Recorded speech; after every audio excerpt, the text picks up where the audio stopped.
Goeiedag en baie welkom.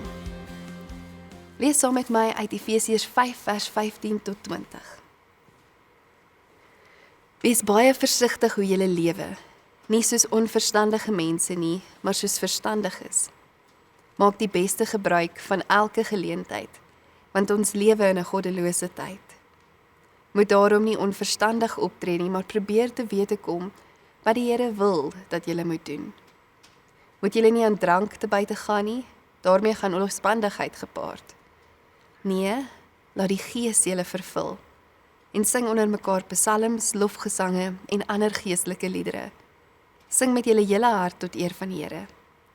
Dank God die Vader altyd oor alles in die naam van ons Here Jesus Christus. Daar is iets besonders aan Paulus se oproep hier. Dit is nie morele vermaning nie, dit is 'n uitnodiging tot 'n manier van lewe wat diep sinvol en vol is. 'n Lewe wat verskil, 'n lewe in die lig. Ons leef in 'n wêreld vol geraas, verwarring en dikwels donkerte. In so 'n wêreld is dit maklik om onbewuslik deur die lewe te beweeg, sonder rigting, sonder insig. En Paulus nooi die gelowiges in Efese en ook ons vandag om nie so te leef nie. Hy roep ons op tot wysheid, tot versigtigheid, tot bewustheid en begrip. Maar belangriker nog, hy sê vir ons, die manier waarop ons so kan leef, die enigste manier waarop ons so kan leef, is deur gevul te wees met die Gees. So dink saam met my eers aan wat versigtig hier kan beteken. Dis nie hier 'n oproep tot vrees of tot passiwiteit nie. Dis nie pas op nie, maar eerder 'n oproep tot 'n wakker lewe. Hy moedig ons aan om wakker en nugter te lewe. Paulus sê, wees versigtig hoe jy lewe, maak die beste gebruik van elke oomblik.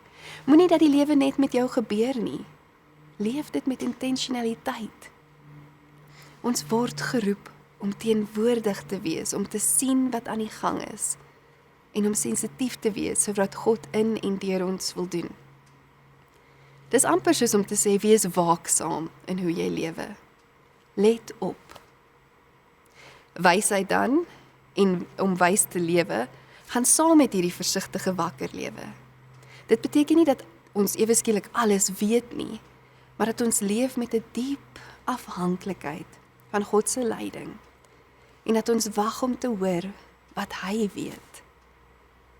Wysheid begin waar ons erken, ek weet nie, maar ek weet ek het God nodig. Ek sien nie die volle prentjie nie, maar Jesus het insig. Ek het sy lig nodig om my pad te verlig. En daarom is dit nie 'n passiewe wag nie. Paulus sê ook, probeer dit te wete kom. Met ander woorde, dit vra soeke, dit vra opoffering, dit vra stil word, dit vra luister.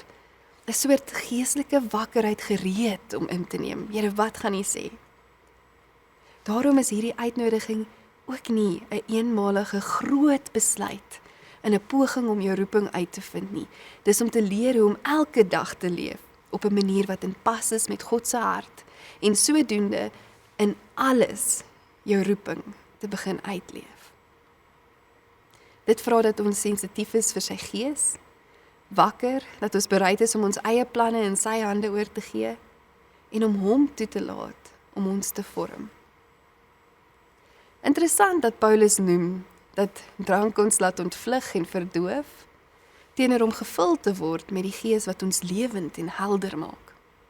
Hy sê nie drank is 'n sonde nie. Hy laat ons eerder oplet dat ons kan kies hoe ons lewe. Waar ons dikwels in ons eie hoedanigheid vlug van die lewe, op verskeie maniere, bring die Gees ons terug na die volheid van ons lewe, saam met God.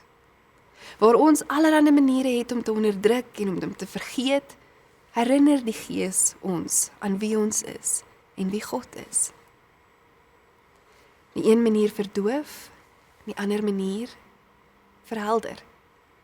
Die een lei tot leegheid, die ander bring vrug. Om vol van die Gees te wees is om lewend te wees. Dis om wakker vir God se teenwoordigheid te wees, oop vir verandering waar dit nodig is, gereed vir liefde, soos wat God ons lei. Hierdie is nie 'n oproep om net beter of harder te probeer nie, maar eerder 'n uitnodiging tot meer oorgee aan die eintlike bron. Die Gees van God vul ons met lig, met waarheid, met die teenwoordigheid van Christus self. Dit is nie uit ons eie krag wat hierdie lewe moontlik is nie. Dit is die Gees wat dit in en deur ons doen. So wanneer ons gevul word met die Gees, verander ons reaksies. Daar is 'n groeiende houding van dankbaarheid. En dan is dit nie omdat alles ewe skielik maklik geraak het nie, maar omdat ons bewus raak van wie by ons is en dat hy alles kan doen. Ons aanbid, ons sing, ons leef met dankbaarheid en dis nie pligte nie, maar uitdrukkings van 'n lewe gevul met die Gees. 'n Lewe wat begin oorkook van vreugde, selfs te midde van pyn. 'n Lewe wat in pas kom met die ritme van God se liefde. Die goeie nuus van Efesiërs 5 is dalk nie net die uitnodiging na vervulling nie, maar dat dit moontlik is. Jy kan gevul word, jy mag gevul word. Jy hoef nie leeg en uitgeput deur die lewe te bly gaan nie. Jy hoef nie verdoof en afgesny te wees nie. Jy kan leef. Jy kan werklik leef, omdat God dit moontlik maak. Omdat hy vir jou hierdie lewe gun. Omdat hy nie tevrede is met 'n afstand tussen jou en hom nie. Hy verlang na diep koneksie met jou. En dus maak hy dit moontlik. Jy kan hom net nooi. Jy kan dalk bid, kom Heilige Gees, vul my. Maak jouself tuis in my lewe, laat U lig my realiteit verhelder.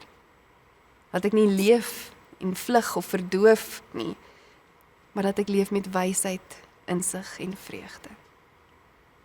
Amen.